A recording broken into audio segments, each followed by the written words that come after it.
Visually, it looks beautiful.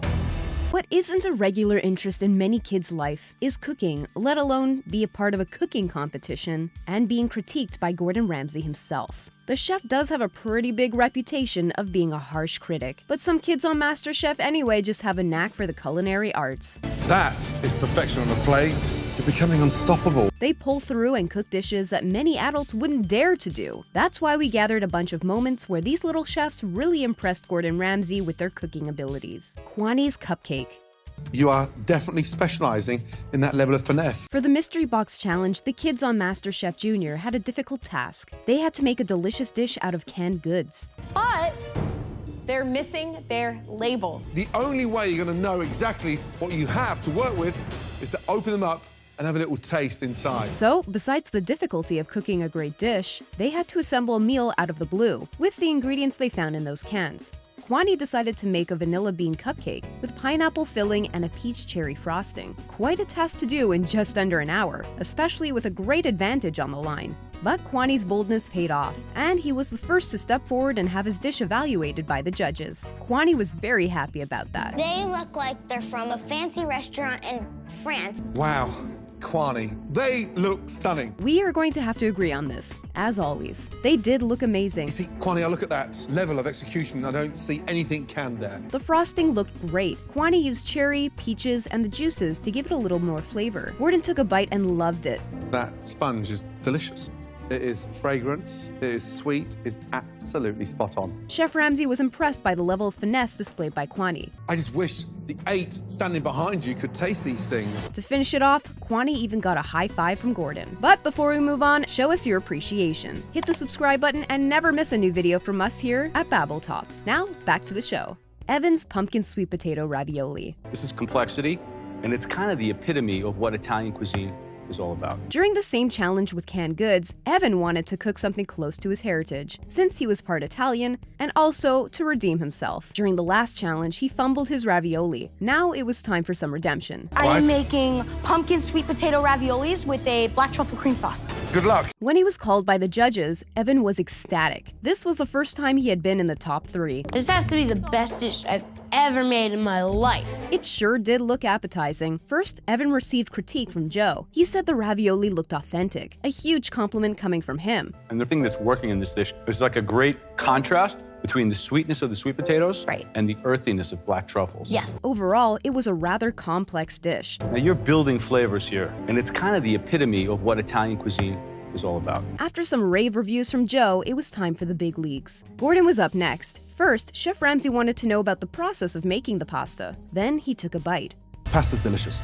It's got that beautiful mound, that height on the ravioli that very few chefs can manage. Because Evan didn't have the best track record during the competition so far, Gordon was really impressed. For me, what's happened across this challenge was that you've come back stronger. I'm blown away. Good job. Beni's cocoa rubbed filet mignon. Holy mackerel.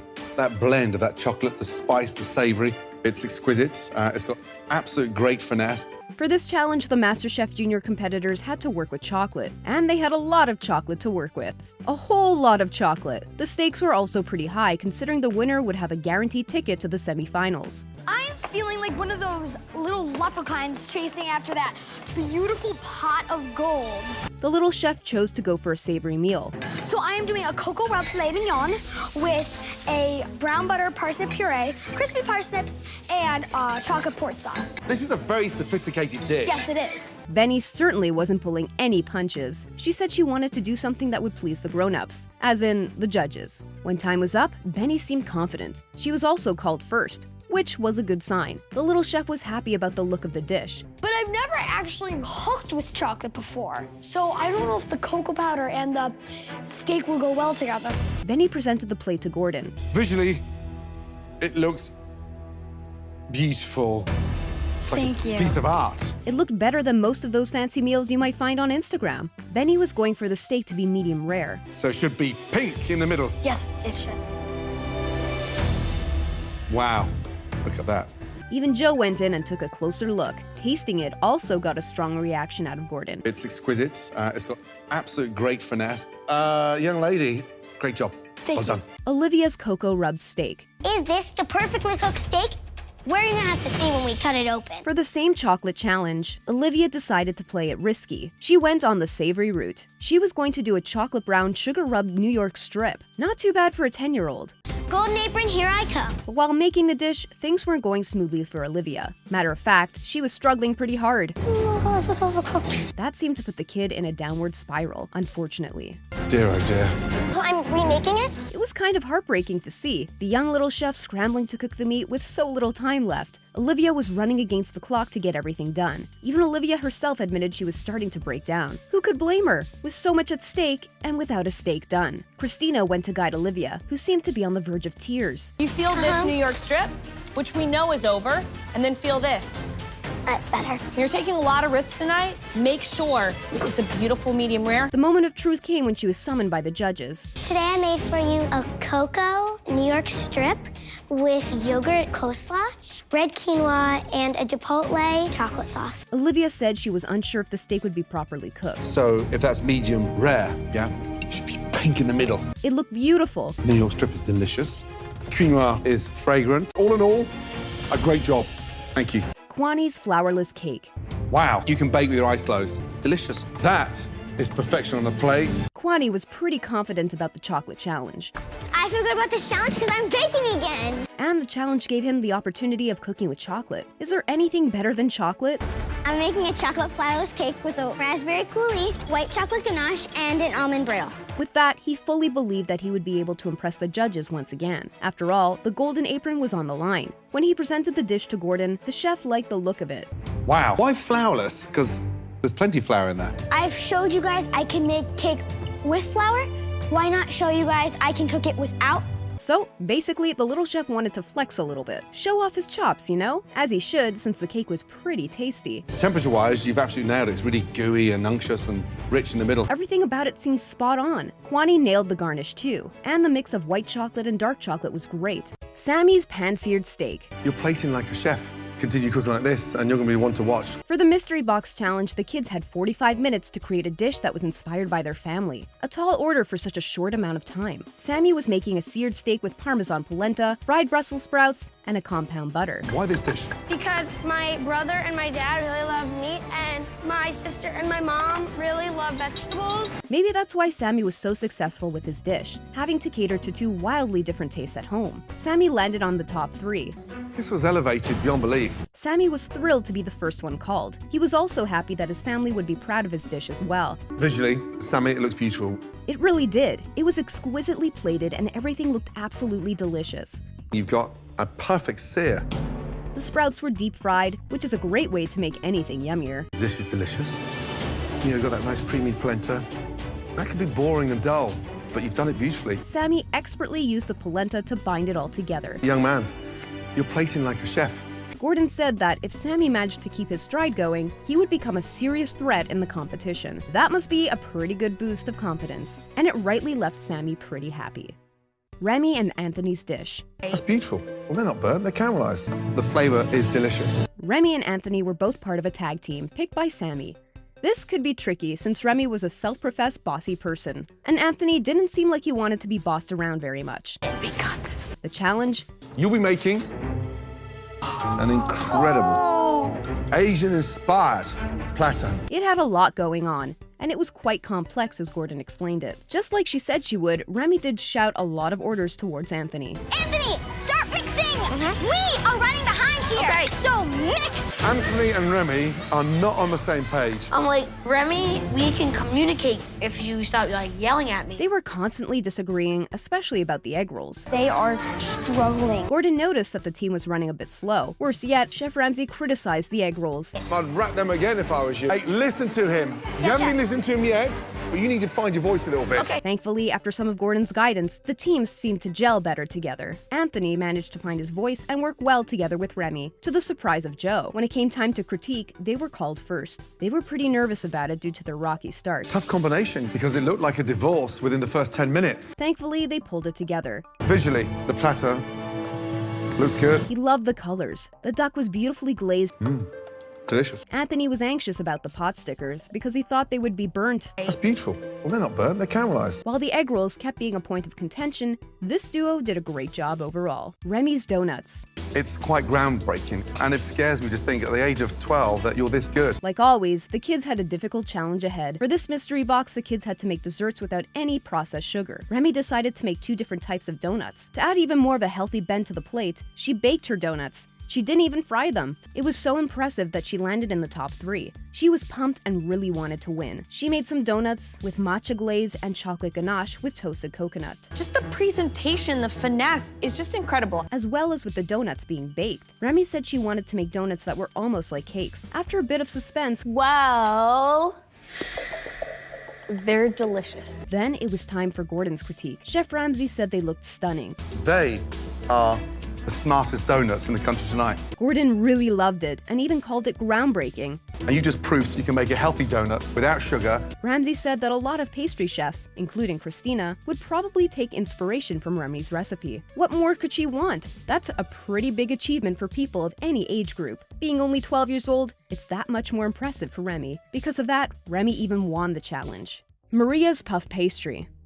8 years of age, you're cooking like a young pastry chef. Great job. For the same challenge, Maria decided to do a puff pastry. She decided to use coconut as the alternative to processed sugar. With that, she landed in the top 3, despite being one of the youngest chefs in the competition. The second dish that we're dying to take a much closer look at. Maria made a puff pastry plum tart with a coconut drink. As a whole, it really did look great. Where did you get all these ideas from, 8 years of age? Maria said she was an avid reader of cookbooks, including Gordon's own books. The one that you look like a little kid where you're like, Gordon was impressed that, besides the pastry, Maria even managed to sneak in a drink. It had coconut juice, a little bit of plum, and some cinnamon stick at the bottom. That's lovely. Gordon was impressed with the seasoning as well. Maria put some molten salt, pepper, and a little bit of spice. That was truly impressive. Such a bold combination of flavors. The dish is delicious. I love the caramelized plums. The drink is delicious. Overall, it was a great job, especially for someone who was only 8 years old. She was cooking like a young pastry chef. Tilly Ramsay's burger. That's the way I do it. He's really annoying, isn't he? Cooking is a great activity that can bring families together. For many people, the meals their families cooked in their childhood are among the best they have ever eaten. Imagine how lucky Gordon's family must be with the famous chef cooking just for them. And the apple doesn't fall that far from the tree. After all, one of Gordon's children seems to be following in his footsteps. It's Tilly Ramsay. Just 15 years old, she already has her own cooking show and cookbook. Having Gordon critique her food since she was very little probably was a double-edged sword. She was learning from the best, but Gordon probably didn't go any easier just because she was his daughter. Now, Tilly seems to be aiming for the throne. During an episode of MasterChef Junior, the young Ramsay offspring showed up with her famous burger recipe. You can't deny that it looked quite delicious. Tilly also showed the little chefs how to recreate the whole burger, which would also be their challenges for the night. Her process was plenty thorough, accompanied by some perfectly made fries. With some pesto aioli, mushroom, and a burger with some mozzarella cheese, Tilly's burger left everyone pretty hungry. That's how you make my Tilly burger. With delicious fries, like a MasterChef. Right, Dad? Gordon, of course, had to take a closer look. He cut the burger in half. Oh, man. Look at that, culinary perfection. That looks incredible. You could hear how much Gordon was proud of his daughter. Mikey's burger. Beautiful, really beautiful. Pink in the middle, cheese oozing out. After Tilly's impressive demonstration, it was up to the little chefs to recreate the dish in just under 45 minutes. During the process, Mikey already seemed like he was doing a good job. Nice fries, dude. Very consistent cut. After all, Mikey did have plenty of experience cooking burgers back at home. Yeah, we eat a lot of burgers, at least once a week. Maybe because of that, Mikey was the first one to be called. This burger's a lot more high-end than the burger that I ate at home. Not that there's anything wrong with a regular cheeseburger, but Mikey sure was confident he replicated the burger to perfection. From the outside, it truly looked beautiful, just like Gordon said. He said it a couple of times, actually. That looks beautiful, beautiful. Really beautiful. When he cut a slice, the burger was perfectly pink in the middle, with the cheese oozing out as well. Both Gordon and Tilly were really impressed. That was really good. I think your seasoning was amazing and you cooked it perfectly. Which must be a great feeling to impress not only one Ramsay, but two Ramsays at the same time. Mikey's fries were also beautifully done. Something clicked tonight. You're a confident cook, but tonight this is your most confident you've ever cooked, because that is delicious. Mikey, of course, seemed to be pretty happy with the result. Evan's burger. Seasonings on point, great caramelization. Pesto with the mayonnaise, delicious. Mikey wasn't the only one who did a great job recreating Tilly's burger. Evan felt pretty confident he was doing great, as he said so during the preparation of the burger. Being from San Diego, Evan was used to a great hamburger, both at home and at restaurants. Your fries look a little bit smaller than Tilly's. So things weren't just smooth sailing. When he was called to get his critique, Evan seemed like he was in a good place. I think I replicated her burger really well, but it all comes down to the flavor. Both Gordon and Tilly noted that the burger was juicy, a great first sign. The moment of truth came. Time to see how the burger was cooked. Evan was apprehensive, wondering if things would turn out well. You've nailed the cook. Let's get that right. You could see how happy Evan was to receive that compliment. The bun was toasted really well, with the mushrooms also being cooked beautifully. And that's the money right there, the cheese. Gordon took a bite, a pretty big bite we might add. Wow. That was really good. I really liked it. The seasoning was on point, the pesto with the mayonnaise too. The fries? Evan listened to the critiques and cut them out to be more uniform. You're a smart cook, so you listen. The only problem? More fries, pack it. Jimmy, your basket full. When the only problem with your dish was that there isn't more of it, that's a pretty great problem to have. But you did a really good job. Well done. Ayla and Jimmy's sushi boat. Love the roll. Roll looks fantastic. This perhaps has to be the platter of the night. Ayla and Jimmy had to create a whole sushi boat in just under 60 minutes. Not an easy task at all, but they were pretty sure they nailed it. I'm really proud of me and Ayla because we worked well together, and I don't think that many other people could pull off this sushi boat. Joe called them to give his critique. From the looks perspective, the sushi boat seemed amazing. Are you both sushi experts? He congratulated both of them, saying that it looked straight out of a restaurant, not made by an 11 and 12-year-old. It's the best sushi we've ever had in this kitchen, even including the adults. I mean, this is about as good as it gets. When Gordon went to give his critique, he wanted to know one thing. What was the secret behind this amazing platter? I think the teamwork was definitely the secret. It did seem true, given how closely the two seemed to work together. Visually, it looks absolutely stunning. Love the roll. Roll looks fantastic. This perhaps has to be the platter of the night. Jimmy looked like he was holding back his excitement. After all, who wouldn't be excited? Great job. Well done. Thank you. Beni's steak. Wow.